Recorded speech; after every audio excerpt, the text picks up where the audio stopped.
o'clock this afternoon. But firstly, the West Yorkshire charity Forget Me Not Children's Hospice have welcomed a footballing legend today for a spot of gardening.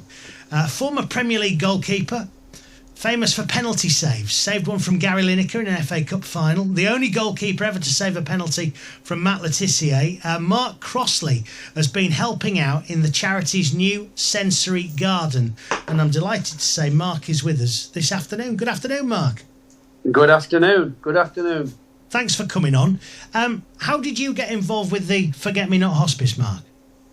Well, I'm chairman of a non-profitable organisation called Watch, which is Walking and Talking Charity Hikes. Hashtag Walking's Brilliant. Basically, that came out after football. I got a group of ex-players together that had been struggling with their own mental health issues and put a group together. We started the Watch group and I attended a charity evening, met some of the guys from Forget Me Not, went to visit the hospice, and it's something that really touched our hearts. So we wanted to contribute to what they were wanting with the sensory garden. What kind of work have you been doing in there? Planting some tomato plants today. So I wouldn't say I'm a gardener, but yeah, no, I mean the garden needed some upgrading, and we were willing to donate all the funds from the Walking's Brilliant and help out with the sensory garden. So we've been over there, met some of the staff and did some planting. It's an incredible place, isn't it, the Forget Me Not Hospice?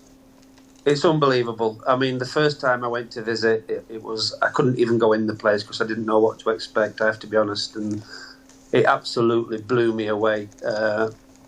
What a happy place it actually is. I didn't know what to expect. And, you know, there's children in there that are going to pass. But when I walked in, it like gave me a sense of like satisfaction on that we could help out the children. They were all happy, they were all dancing, and it really touched our hearts. So we were only too willing to help.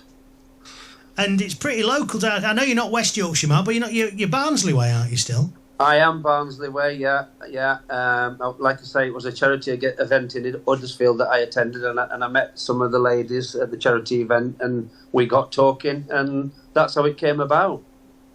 Well, it's brilliant. Tell us a bit more about Watch then. Tell us how you've sort of given us the highlights of that, but just put a bit of meat on the bones and just how important an organisation and what you do is to people.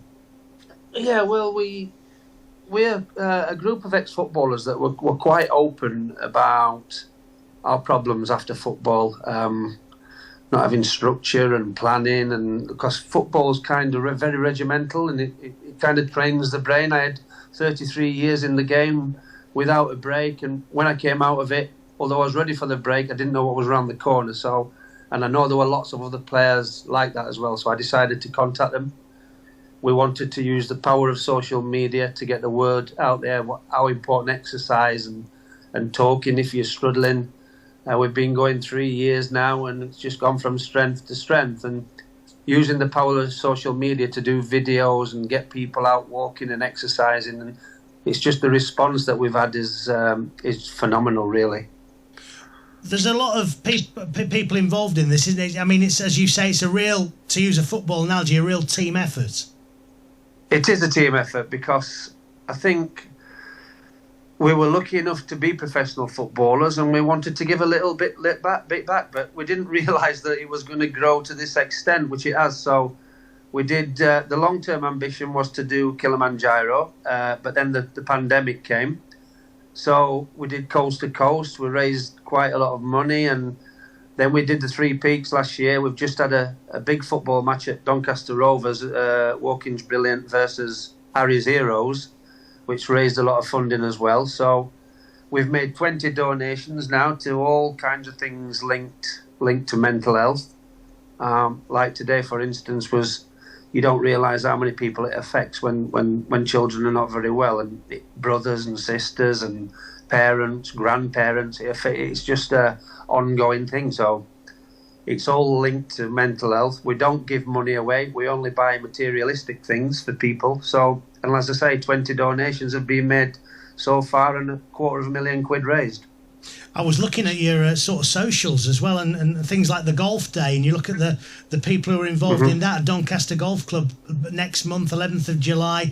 John Newsom, who one of our commentators, he does commentaries with us here on BBC Radio Leeds. John Sheridan, Leeds United legend. I mean, there's tons of people involved in this who are big names, particularly around this neck of the woods.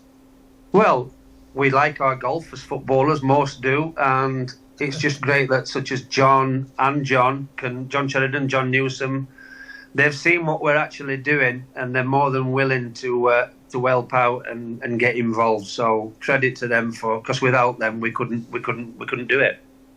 Well, I wish you well with it all. It's lovely to talk to you this afternoon, and I hope them tomato plants grow well for you. Thank you ever so much for spending some time with us. Mark Crossley, who's been at the Forget-Me-Not Children's Hospice, helping out in the sensory garden. And you can find out, it's very, very easy if you want to find out more about Watch. And walking's brilliant. Just type it in onto the internet and it'll take you there. That's all that I did when I knew I was talking to Mark. You're listening to BBC Radio Leeds, 14 minutes away from